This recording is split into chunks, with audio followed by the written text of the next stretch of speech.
Hello friends, welcome to my channel. आज की जो आपकी क्लास है वो है भारतीय अर्थव्यवस्था।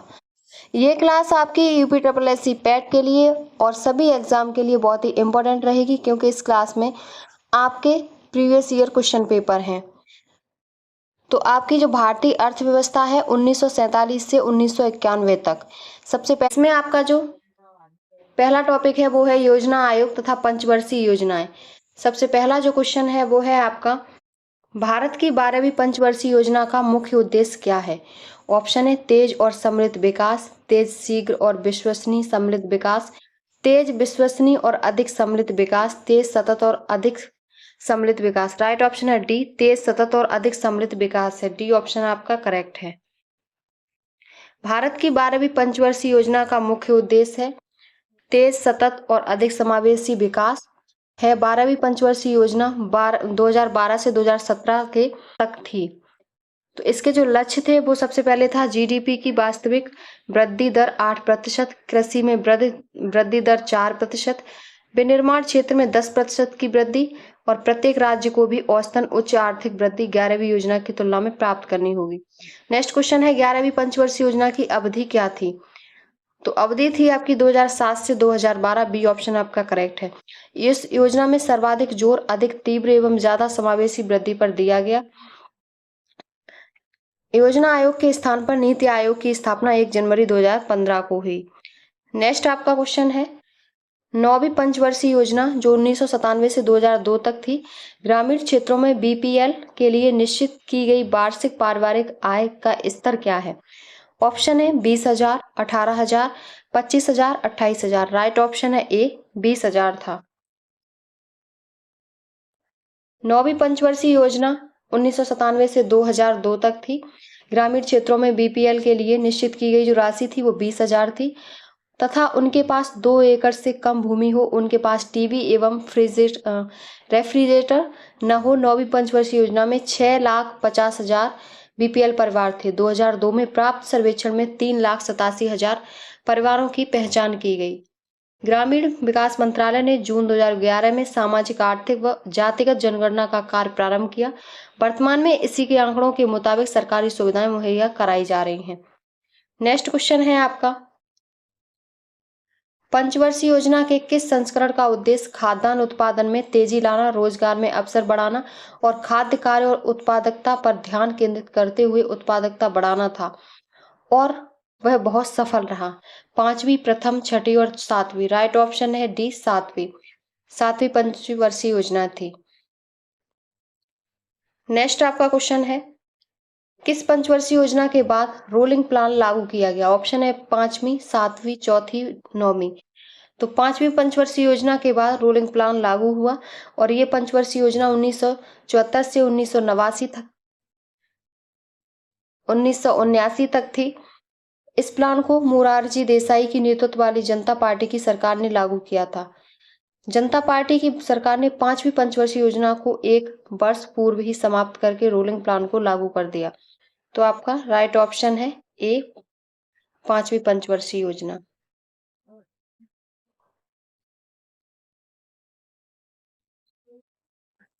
नेक्स्ट क्वेश्चन है आपका, भारत की तीसरी पंचवर्षीय योजना के किस संस्करण को गॉडगिल योजना के नाम से भी जाना जाता है? तो वो है तीसरी पंचवर्षीय योजना, इसे गॉडगिल के नाम से जाना जाता है और ये 1961 से 1966 के मध्य थी।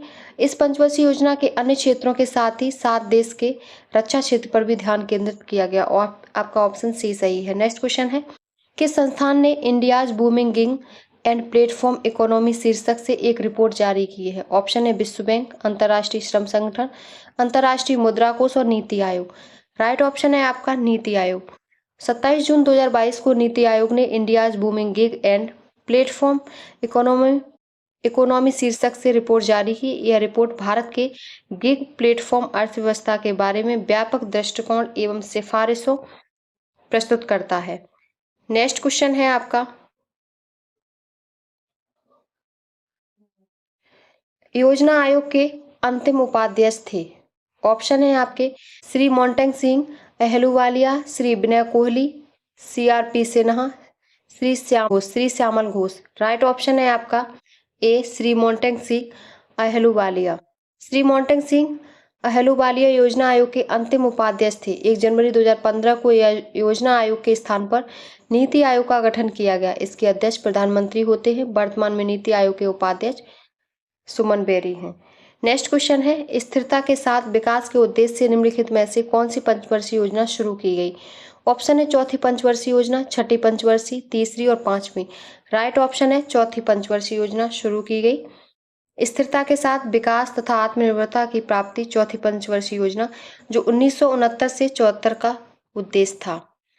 नेक्स्ट क्वेश्चन है आपका, नेक्स्ट जो आपका टॉपिक है वो है हरित क्रांति। इसका पहला क्वेश्चन है, हरित क्रांति आंदोलन कब से कब तक चला? तो ये आपका 1967 से 1990 तक चला। और institute of social and economic change के अनुसार प्रारंभिक हरित क्रांति 1967 से 68 और 1979 से 80 तक एवं विकसित हरित क्रांति 1980 से 81 और 89 से 90 तक चली। तो आपका डी ऑप्शन करेक्ट है। प्रथम चरण में इसे हरियाणा, पंजाब और पश्चिमी उत्तर प्रदेश में लागू किया गया। भारत में हरित क्रांति के जनक डॉक्टर एम.एस. स्वामीनाथन को माना जाता है, जिन्होंने भारत में उच्च उत्पादकता बीजों का विकास किया। विश्व में हरित क्रांति का जनक नॉर्मन बोरलॉग को माना जाता है।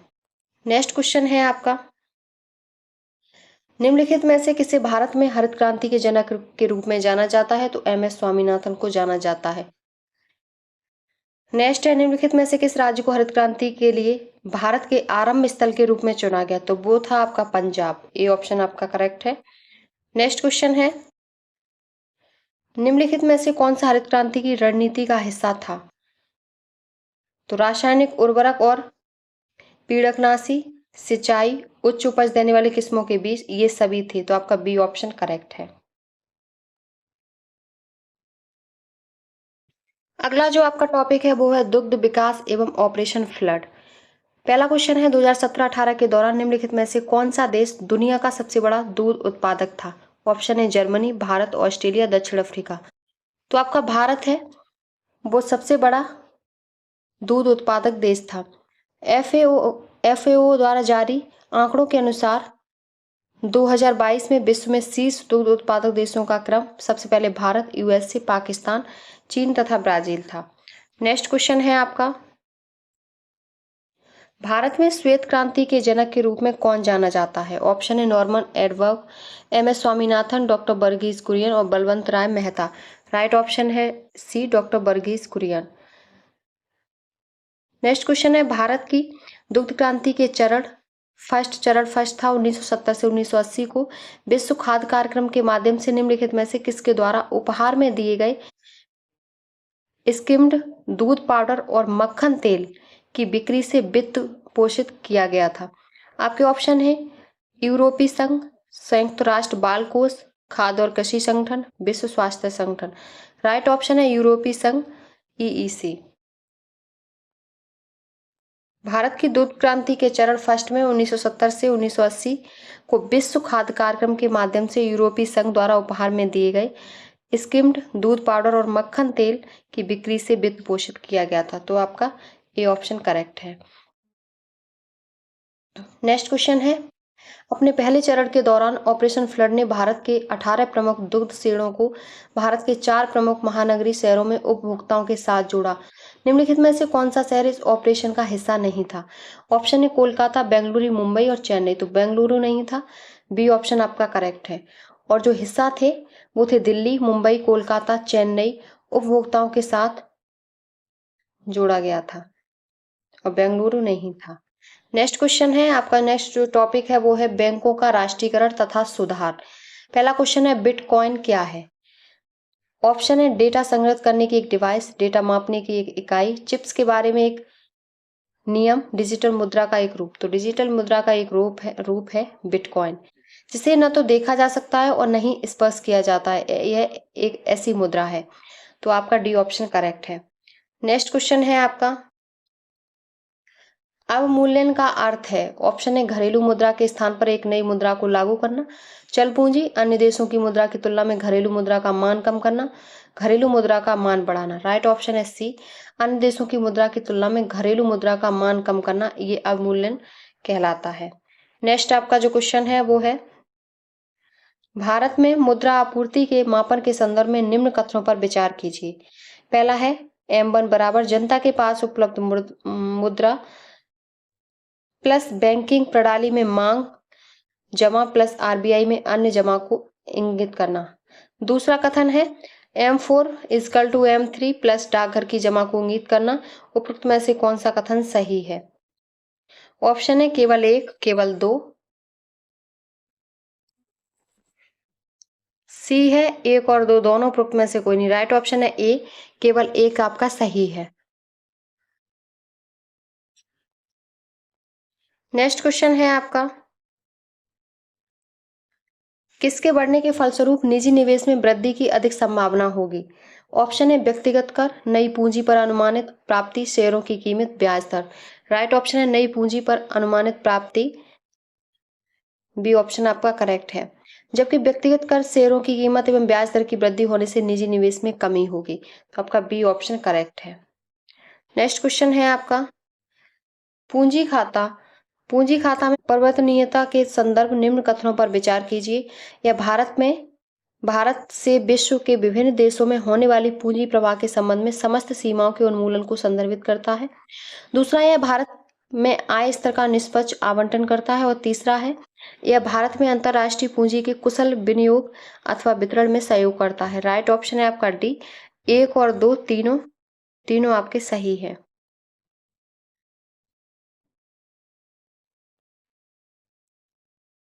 नेक्स्ट क्वेश्चन है आपका, बैंक दर का अर्थ है। ऑप्शन है देशों के केंद्रीय बैंक द्वारा ली जाने वाली आधिकारिक ब्याज, बैंकिंग संस्थाओं के लाभ की दर, अनुसूचित बैंकों द्वारा ली जाने वाली ब्याज दर, साहूकारों द्वारा ली जाने वाली ब्याज दर। राइट ऑप्शन है आपका ए, देश के केंद्रीय बैंक द्वारा ली जाने वाली आधिकारिक ब्याज दर, ये बैंक दर का अर्थ होता है।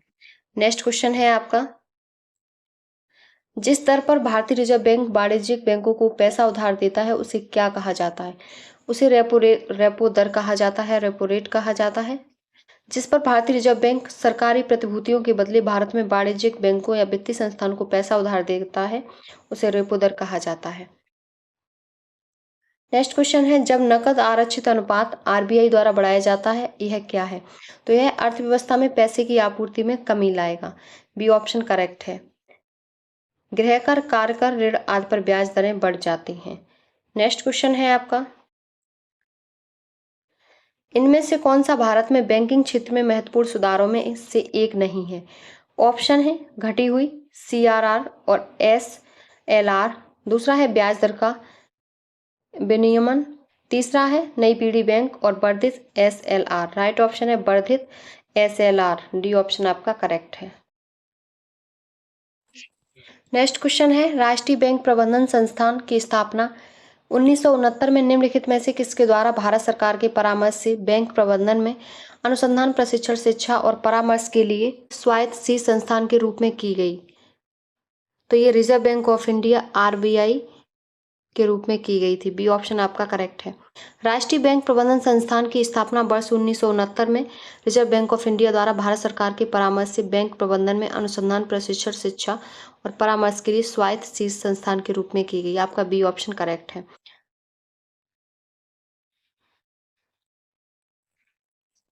नेक्स्ट क्वेश्चन है, निम्नलिखित में से कौन सी संस्था भारत में मौद्रिक नीति बनाती है? ऑप्शन है भारत सरकार, RBI, SBI, राज्य सरकार है। राइट ऑप्शन है RBI बनाती है मौद्रिक नीति। मौद्रिक नीति का प्राथमिक उद्देश्य वृद्धि को ध्यान में रखते हुए मूल्य स्थिरता बनाए रखना है। नेक्स्ट क्वेश्चन है, निम्नलिखित में से कौन एक द्रव्यता अनुपात है? ऑप्शन है पूंजी पर रिटर्न, चालू अनुपात, परिसंपत्ति टर्नओवर, ऋण से शेयर पूंजी अनुपात। राइट ऑप्शन है बी, चालू अनुपात। नेक्स्ट क्वेश्चन है आपका, भारत में कृषि और संबंधित कार्यकलापों को निम्नलिखित किसके द्वारा सबसे अधिक उधार प्रदान किया गया है? सहकारी बैंक, वाणिज्यिक बैंक, क्षेत्रीय ग्रामीण बैंक और सूक्ष्म वित्तीय संस्थाएं। राइट ऑप्शन है वाणिज्यिक बैंक, बी ऑप्शन आपका करेक्ट है। भारत में कृषि और संबंधित कार्यकलापों को वाणिज्यिक बैंक सबसे अधिक उधार प्रदान करता है। सितंबर 2024 में भारतीय रिजर्व बैंक द्वारा जारी आंकड़ों के अनुसार वाणिज्यिक बैंकों, सहकारी बैंकों तथा क्षेत्रीय ग्रामीण बैंकों हेतु निर्धारित लक्ष्य के संदर्भ में इन बैंकों का योगदान है। वाणिज्यिक बैंक का 79.41%, क्षेत्रीय ग्रामीण बैंक का 11.1% और सहकारी का 9.49%। नेक्स्ट क्वेश्चन है, बैंकों के राष्ट्रीयकरण के प्रथम चरण के दौरान किस बैंक का राष्ट्रीयकरण नहीं किया गया? ऑप्शन है देना bank, Canara bank, central bank of India, Vijaya bank. तो विजया बैंक का नहीं किया गया, डी ऑप्शन करेक्ट है। प्रथम चरण में 14 बैंकों का राष्ट्रीयकरण किया गया जिनमें विजया बैंक का नाम नहीं था, जबकि जो बैंक थी वो देना bank, Canara bank, central bank of India शामिल की गई थी। नेक्स्ट क्वेश्चन है आपका, किस वर्ष भारत में बैंकों का राष्ट्रीयकरण किया गया? तो वो आपका 1969 में किया गया, डी ऑप्शन करेक्ट है। 1969 में 14 बैंकों का राष्ट्रीयकरण किया गया। 15 अप्रैल 1980 को सरकार ने वाणिज्यिक बैंकों के दूसरे चरण की राष्ट्रीयकरण में 6 बैंकों का राष्ट्रीयकरण किया। इसके पूर्व 19 जुलाई 1969 को 14 बैंकों का राष्ट्रीयकरण किया जा चुका था। वर्ष 2019 में भारत सरकार ने 10 सार्वजनिक बैंकों के क्षेत्र के बैंकों का विलय कर 4 बड़े सार्वजनिक क्षेत्र में के बैंक बनाए। भारत में भारतीय स्टेट बैंक सहित कुल 12 सार्वजनिक बैंक के क्षेत्र हैं। तो आपका डी ऑप्शन करेक्ट है, 1969। नेक्स्ट आपका क्वेश्चन है, 1969 में कितने प्रमुख निजी बैंकों का राष्ट्रीयकरण किया गया? तो 14, बी ऑप्शन करेक्ट है। नेक्स्ट है, वाणिज्यिक बैंकों के दूसरे राष्ट्रीयकरण में कितने बैंकों का राष्ट्रीयकरण हुआ? तो वो आपका 6 है, सी ऑप्शन करेक्ट है। नेक्स्ट क्वेश्चन है, निम्नलिखित में से किस अधिनियम ने बैंकों के राष्ट्रीयकरण के लिए शर्तें निर्धारित की? तो बैंकिंग कंपनियां उपक्रमों का अधिग्रहण और हस्तांतरण अधिनियम 1970 में राष्ट्रीयकरण के लिए शर्तें निर्धारित की। 19 जुलाई 1969 को एक अध्यादेश द्वारा किया गया राष्ट्रीयकरण और उसकी शर्तों को अधिनियम करने के लिए बैंककारी कंपनी अधिनियम 1970 पारित किया गया। तो आपका ए ऑप्शन करेक्ट है। नेक्स्ट क्वेश्चन है आपका, भारत में निम्नलिखित में से किस बैंक ने सर्वप्रथम इंटरनेट बैंकिंग सेवाओं की पेशकश की थी? ऑप्शन है HDFC, SBI, ICICI, yes bank. Right option है ICICI बैंक। 1998 में ICICI बैंक ने सर्वप्रथम इंटरनेट बैंकिंग सेवाओं की पेशकश की। भारत में ATM का सर्वप्रथम संचालन 1987 में मुंबई में HSBC बैंक द्वारा किया गया। राइट ऑप्शन सी है। नेक्स्ट क्वेश्चन है, भारत में इनमें से कौन सा बैंक सार्वजनिक क्षेत्र का बैंक नहीं है? Allahabad, Punjab national, UCO, federal bank limited. तो फेडरल बैंक लिमिटेड आपका सार्वजनिक क्षेत्र बैंक का क्षेत्र नहीं है। फेडरल बैंक लिमिटेड निजी क्षेत्र का प्रमुख भारतीय वाणिज्यिक बैंक है। इसका मुख्यालय अल्वा, केरल में है। इसे 23 अप्रैल 1931 को ट्रावनकोर फेडरल बैंक लिमिटेड के रूप से नियमित किया गया। नेक्स्ट क्वेश्चन है, भारत में सार्वजनिक क्षेत्र के बैंकों में सबसे बड़ा बैंक कौन सा है? Punjab national, Canara, state Bank of India, central. तो स्टेट बैंक ऑफ इंडिया सबसे बड़ा है। शाखा बाजार पूंजीकरण तथा कुल जमा में इसकी हिस्सेदारी सर्वाधिक है। तो आपका सी ऑप्शन करेक्ट है, State Bank of India. Next है question, the Imperial Bank of India को राष्ट्रीयकरण के पश्चात क्या नाम दिया गया? ऑप्शन है भारतीय reserve bank of India, Indian overseas, भारतीय स्टेट बैंक। तो भारतीय स्टेट बैंक दिया गया, डी ऑप्शन आपका करेक्ट है। The Imperial Bank of India को राष्ट्रीयकरण के पश्चात भारतीय SBI नाम दिया गया। SBI का गठन 1 जुलाई 1955 को किया गया। जनवरी 1921 में Bank of Bombay, Bank of Madras, Bank of Bengal का विलय कर the Imperial Bank of India का गठन किया। तो आपका डी ऑप्शन करेक्ट है। नेक्स्ट आपका क्वेश्चन है, निम्नलिखित में से कौन सा एक वाणिज्यिक बैंक नहीं है? HSBC, सिडबी, ICICI बैंक, भारतीय स्टेट बैंक। तो आपका सिडबी नहीं है, बी ऑप्शन करेक्ट है। HSBC, ICICI बैंक, भारतीय स्टेट, ये सब बैंक वाणिज्यिक बैंकों की श्रेणी में शामिल है, जबकि भारतीय लघु उद्योग सिडबी वाणिज्यिक बैंक नहीं है। लघु उद्योग विकास बैंक की स्थापना संसद के एक अधिनियम के तहत 2 अप्रैल 1990 को की गई। यह सूक्ष्म, लघु एवं मध्यम उद्योगों के वित्त पोषण एवं विकास के क्षेत्र में कार्यरत एक प्रमुख वित्तीय संस्था है। नेक्स्ट क्वेश्चन है आपका, भारत में बैंकों द्वारा कृषि में सूक्ष्म वित्त प्रयास महिलाओं के एक छोटे समूह के गठन पर टिकी हुई है, उसे क्या कहा जाता है? ऑप्शन है सैन्य दल, सहकारी समितियां, राष्ट्रीय नारी वाहिनी, स्वावलंबन दल। राइट ऑप्शन है डी, स्वावलंबन दल।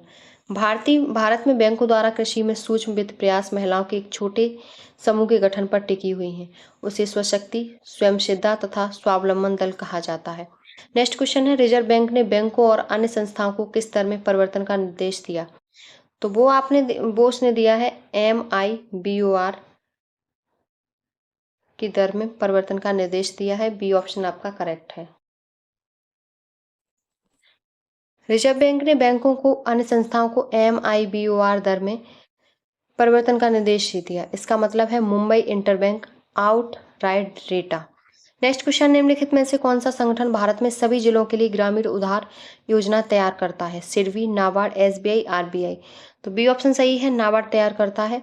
NABARD NABARD national bank for agriculture and rural development Bharat में सभी जिलों के लिए ग्रामीण उधार योजना तैयार करता है। नाबार्ड का उद्देश्य एक सशक्त और वित्तीय रूप से समावेशी ग्रामीण भारत का निर्माण करना है। नाबार्ड की स्थापना 12 जुलाई 1982 को हुई थी। तो आपका बी ऑप्शन करेक्ट है, नाबार्ड। नेक्स्ट क्वेश्चन है आपका, 1981 के किस अधिनियम के माध्यम से संसद द्वारा राष्ट्रीय कृषि और ग्रामीण विकास बैंक नाबार्ड निर्माण को मंजूरी दी गई? ऑप्शन है अधिनियम 62, अधिनियम 61, अधिनियम 63 और अधिनियम 64। राइट ऑप्शन है अधिनियम 61। अधिनियम 61 1981 के द्वारा सिफारिश पर नाबार्ड की स्थापना की गई। इसका पूरा नाम है राष्ट्रीय कृषि और ग्रामीण विकास बैंक। इस बैंक का मुख्यालय मुंबई, महाराष्ट्र में स्थित है। तो आपका बी ऑप्शन करेक्ट है। नेक्स्ट क्वेश्चन है आपका, नाबार्ड का विस्तृत रूप क्या है? तो इसका विस्तृत रूप है national bank for agriculture and rural development. Next question है, नाबार्ड की स्थापना किस वर्ष हुई? तो 1982 में हुई। डी ऑप्शन आपका करेक्ट है। नेक्स्ट क्वेश्चन है आपका, कृषि तथा ग्रामीण क्षेत्रों को वित्त पोषण करने वाली केंद्रीय शीर्ष संस्था है। ऑप्शन है नाबार्ड, एग्जिम बैंक, सिडबी और आईएफसीआई। राइट ऑप्शन है नाबार्ड। नेक्स्ट क्वेश्चन है, आयात निर्यात बैंक स्थापित हुआ था?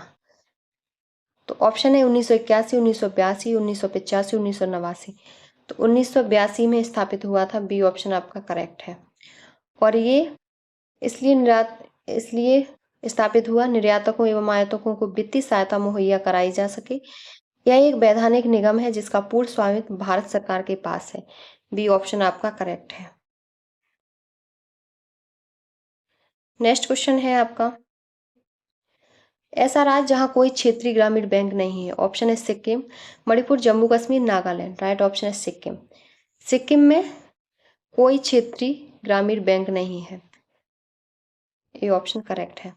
नेक्स्ट क्वेश्चन है, वह कौन सी प्रथम माइक्रो वित्त कंपनी है जो भारत में अगस्त 2015 में एक बैंक के रूप में परिवर्तित हो गई? ऑप्शन है आईडीएफसी बैंक, एचएसबीसी बैंक, बंधन bank, Muthoot finance. Right option है बंधन बैंक। सी ऑप्शन आपका करेक्ट है। नेक्स्ट क्वेश्चन है, निम्न में से बैंक और उसके उद्देश्य का कौन सा संयोजन नहीं है? ऑप्शन है आरआरबी कृषि अर्थ प्रबंध, आईडीबीआई लघु अवधि ऋण, नाबार्ड औद्योगिक, आरबीआई दीर्घावधि। तो राइट ऑप्शन है ए आरआरबी कृषि अर्थ प्रबंध। ये सही संयोजन है। और आईडीबीआई का होता है औद्योगिक विकास, नाबार्ड का है टिकाऊ और न्यायसंगत कृषि एवं समन्वित ग्रामीण विकास का संवर्धन, और आरबीआई का है मौद्रिक नीति तैयार करना, उसका कार्यान्वयन और निगरानी। तो आपका ए ऑप्शन करेक्ट है। नेक्स्ट क्वेश्चन है, रिजर्व बैंक ऑफ इंडिया की स्थापना किस वर्ष हुई? तो वो आपकी 1 अप्रैल 1935 को हुई। यह कोलकाता में स्थापित की गई थी, लेकिन 1937 में इसका मुख्यालय मुंबई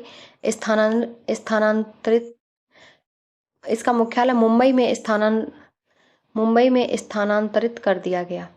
इसका मुख्यालय मुंबई में स्थानांतरित कर दिया गया। वर्ष 1949 में इसका राष्ट्रीयकरण किया गया। तो आपका डी ऑप्शन करेक्ट है। नेक्स्ट है, आरबीआई ने 22 जुलाई 2021 से किस भुगतान तंत्र को नए कार्ड जारी करने पर प्रतिबंध लगा दिया गया? ऑप्शन है इनमें से कोई नहीं, रुपए, वीजा, मास्टर कार्ड।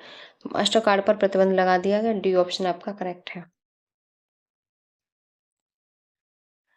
22 जुलाई 2021 को आरबीआई ने मास्टर कार्ड को भारत में नए कार्ड जारी करने से रोक दिया, क्योंकि यह पाया गया कि अमेरिका आधारित मास्टर कार्ड देश के बाहर स्थित सर्वर पर भारतीय ग्राहकों का डेटा संग्रहित कर रहा है।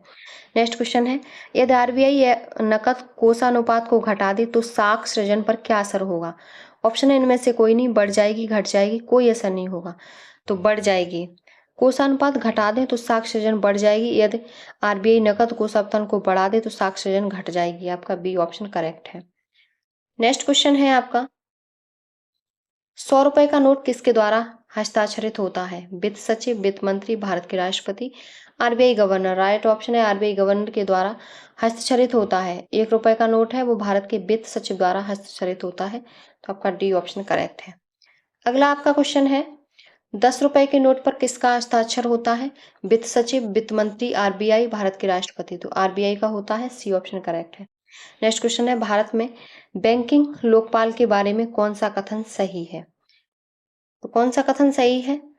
आपका ऑप्शन है, banking Lokpal reserve bank of India द्वारा नियुक्त एक वरिष्ठ अधिकारी है जो ग्राहकों की शिकायतों का समाधान करता है। ये ऑप्शन आपका करेक्ट है।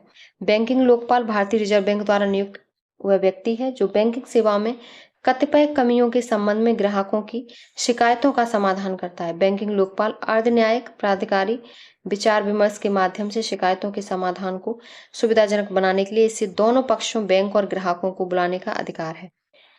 इस योजना के अंतर्गत सभी अनुसूचित वाणिज्यिक बैंक, क्षेत्रीय बैंक, अनुसूचित प्राथमिक सहकारी बैंक शामिल हैं। बैंकिंग लोकपाल ग्राहकों की शिकायतों का समाधान करने के लिए कोई शुल्क वसूल नहीं करता।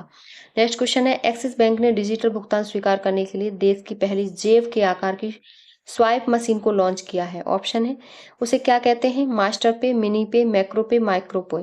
राइट ऑप्शन है, माइक्रो पे कहते हैं। डी ऑप्शन आपका करेक्ट है। मार्च 2023 में एक्सिस बैंक ने भारत की पहली पॉकेट आकार की स्वाइप मशीन माइक्रोपे लॉन्च की। माइक्रोपे एक पिन ऑन मोबाइल उपकरण है जो स्मार्टफोन को पॉइंट ऑफ सेल टर्मिनल में परिवर्तित करता है। इससे डिजिटल भुगतान सरल हो जाता है, साथ ही ये पारंपरिक पॉइंट ऑफ सेल उपकरणों की तुलना में 30% सस्ता है। नेक्स्ट आपका जो टॉपिक है वो है वर्ष 1991 में आर्थिक सुधार तथा उसके बाद की अर्थव्यवस्था। इसमें जो पहला क्वेश्चन है वो है आपका, भारत में आर्थिक सुधार 1991 के दौरान प्रधानमंत्री कौन थे? ऑप्शन इनमें से कोई नहीं, doctor Manmohan Singh, Atal Bihari Vajpayee, PV Narasimha Rao. PV Narasimha Rao थे और वित्त मंत्री डॉक्टर मनमोहन सिंह थे। डी ऑप्शन करेक्ट है। अगला है, 1991 की नई उदार आर्थिक नीति के परिचय के साथ भारतीय अर्थव्यवस्था ने इसके अलावा निम्नलिखित सभी के माध्यम से मौजूदा आर्थिक समस्याओं को संबोधित किया है। ऑप्शन है औद्योगिकरण, वैश्वीकरण, निजीकरण, उदारीकरण। तो राइट ऑप्शन है आपका औद्योगिकरण।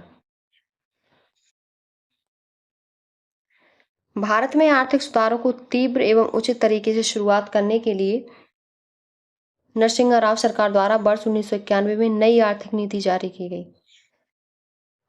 इस आर्थिक नीति में निम्नलिखित के माध्यम से संबंधित संरचनात्मक सुधार हुए। पहला, उदारीकरण, निजीकरण, वैश्वीकरण। नई आर्थिक नीति में औद्योगिकरण सम्मिलित नहीं था। इस नीति में केवल औद्योगिक नीति को उदार बनाना था तथा निजी क्षेत्रीय उद्योगों को औद्योगिक लाइसेंस का उन्मूलन करना शामिल था। नेक्स्ट क्वेश्चन है, 1991 के आर्थिक सुधारों के बाद किसे उद्योग विशेष रूप से सार्वजनिक क्षेत्र के लिए आरक्षित थे? तो वो आपका परमाणु ऊर्जा और उत्पादन था। सी ऑप्शन करेक्ट है। ये आर्थिक सुधार पीवी नरसिम्हा राव सरकार के समय में हुए थे। तो आपका सी ऑप्शन करेक्ट है।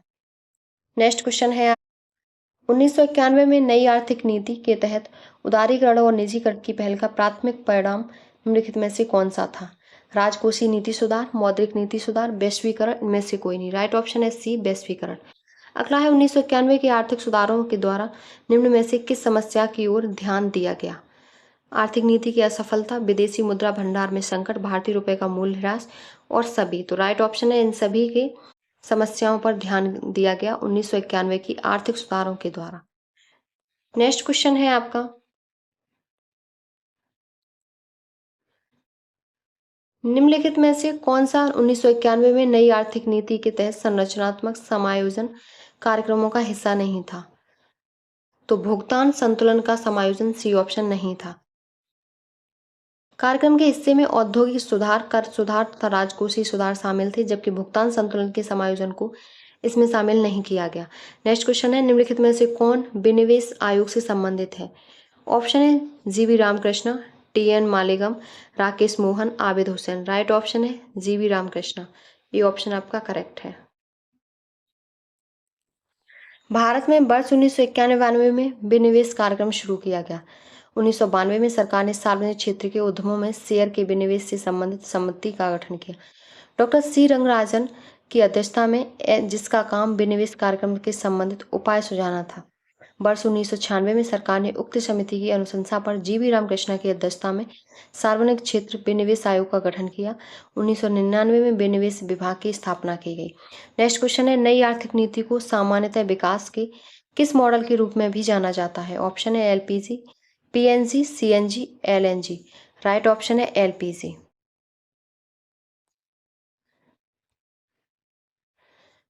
नई आर्थिक नीति 1991 को सामान्यतः विकास के एलपीजी मॉडल के रूप में जाना जाता है। यह दिशा उदारीकरण, निजीकरण और वैश्वीकरण के रूप में पूरे देश में आर्थिक सुधारों के रूप में लागू की गई। इस नई औद्योगिक नीति के तहत सरकार ने विभिन्न क्षेत्रों में निजी कंपनियों को प्रवेश करने की अनुमति दी। नेक्स्ट क्वेश्चन है, केंद्र सरकार की आय का सबसे बड़ा हिस्सा कहाँ से प्राप्त होता है? तो केंद्र सरकार की आय का जो सबसे बड़ा हिस्सा है कहाँ से प्राप्त होता है? सीमा शुल्क से, बिक्री कर से, आयकर से, उत्पाद शुल्क से। राइट ऑप्शन है उत्पाद शुल्क से। वर्तमान में केंद्र सरकार को करों के माध्यम से सर्वाधिक राजस्व जीएसटी प्राप्त हो रहा है, जबकि जो विकल्प है उनमें सर्वाधिक राजस्व आयकर से प्राप्त हो रहा है। बजट 25-26 के अनुसार केंद्र सरकार के शीर्ष राजस्व स्रोत निम्न आयकर हैं: बस जीएसटी, निगम कर, केंद्रीय उत्पाद शुल्क तथा सीमा शुल्क। नेक्स्ट क्वेश्चन है आपका, नवंबर 2018 के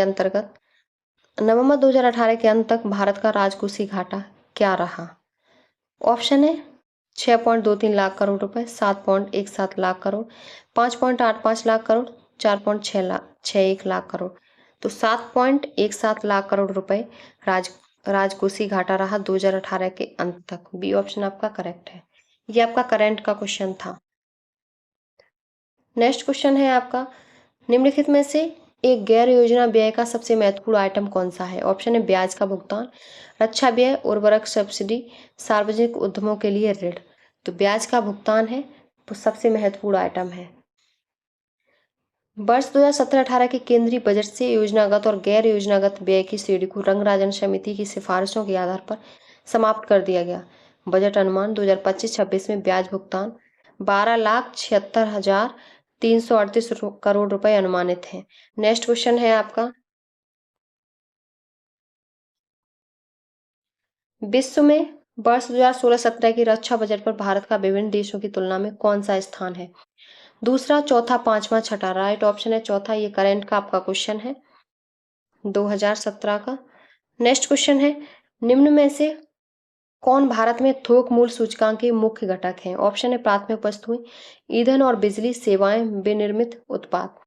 तो इसमें जो प्राथमिक वस्तुएं, ईंधन और बिजली और विनिर्मित उत्पाद हैं, तो आपका ए ऑप्शन करेक्ट है, 1, 2 और 4।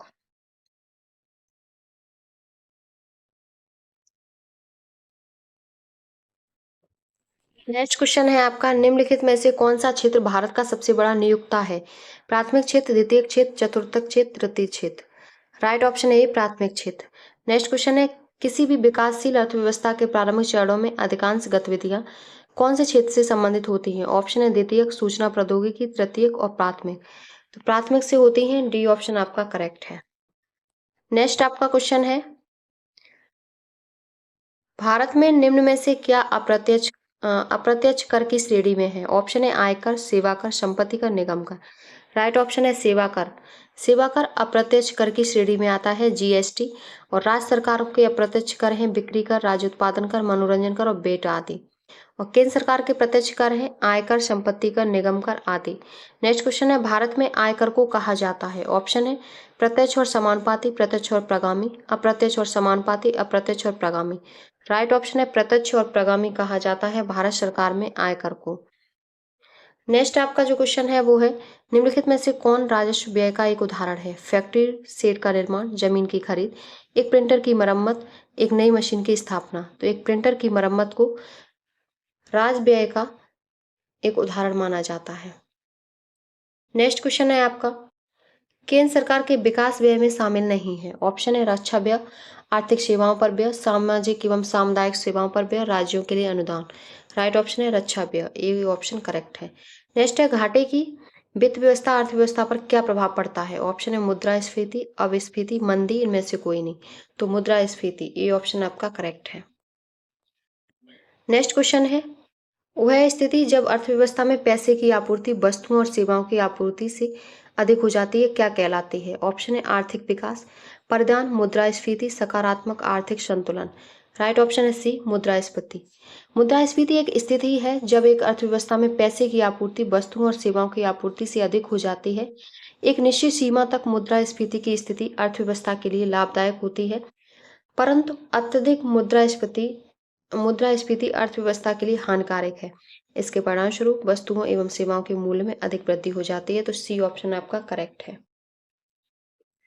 नेक्स्ट क्वेश्चन है आपका, सकल घरेलू बचत में कौन प्रमुख योगदान करता है? ऑप्शन है सरकारी संगठन, निजी क्षेत्र कंपनियां, असंगठित परिवार। राइट ऑप्शन है डी परिवार। घरेलू बचत में परिवार प्रमुख योगदान करता है। आर्थिक सर्वेक्षण 2024-25 के अनुसार 2022-23 में जीडीपी के घरेलू क्षेत्र की हिस्सेदारी 18.4% है। इसके बाद निजी क्षेत्र तथा सार्वजनिक क्षेत्र की हिस्सेदारी 11.2 और 0.6% है। नेक्स्ट क्वेश्चन है, एमएसएमई सतत प्रमाणन योजना के तहत मध्यम उद्यमों को उनके व्यवसायों में कितने प्रतिशत सब्सिडी मिलेगी? तो वो आपको 50% मिलेगी। बी ऑप्शन आपका करेक्ट है। अब जो आपका टॉपिक है वो है वर्ष 2014 के पश्चात आर्थिक सुधार। सबसे पहला क्वेश्चन है, कृषि में नवाचार और उद्यमिता को बढ़ावा देने के उद्देश्य से भारत सरकार स्टार्टअप और उन्हें संभावित निवेशकों से जुड़ने में सक्षम बनाने के लिए एक नया कार्यक्रम शुरू कर रही है। इस कार्यक्रम को क्या कहा जाता है?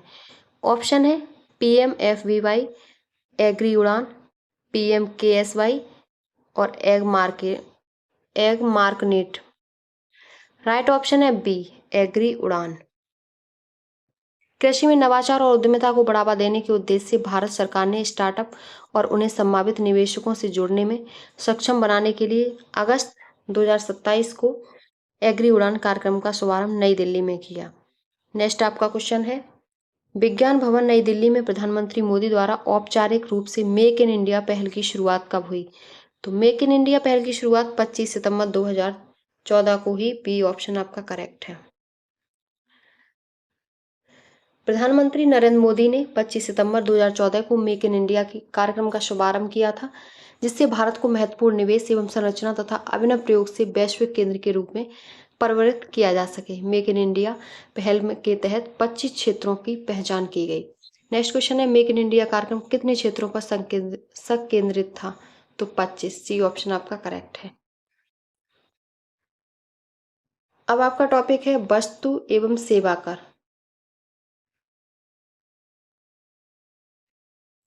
वस्तु एवं सेवा कर में पहला क्वेश्चन है, वर्तमान में वस्तु एवं सेवा कर जीएसटी नामक नई कर व्यवस्था के लिए उच्चतम प्रतिशत स्लैब कितना है? ऑप्शन है 18%, 25%, 28 और 32%। राइट ऑप्शन है 28%। जीएसटी नामक कर व्यवस्था में वर्तमान में 4 स्लैब हैं। 4 स्लैब हैं, 5%, 12%, 18% और 28%।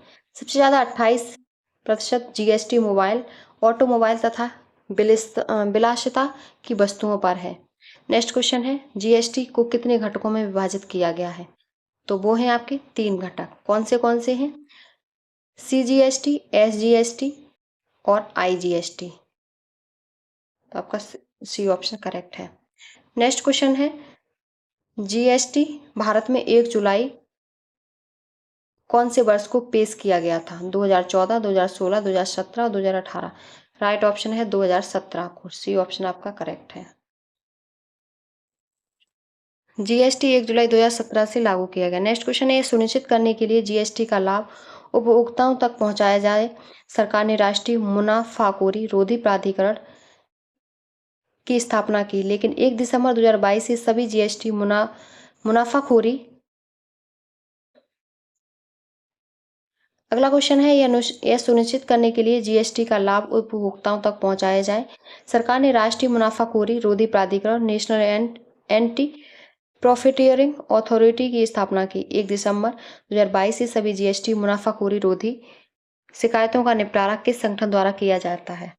ऑप्शन है आरबीआई, भारत का आयकर विभाग, सीसीआई भारतीय प्रतिस्पर्धा आयोग, एनसीडीआरसी राष्ट्रीय उपभोक्ता विवाद निवारण आयोग। राइट ऑप्शन है सी सीसीआई भारतीय प्रतिस्पर्धा आयोग।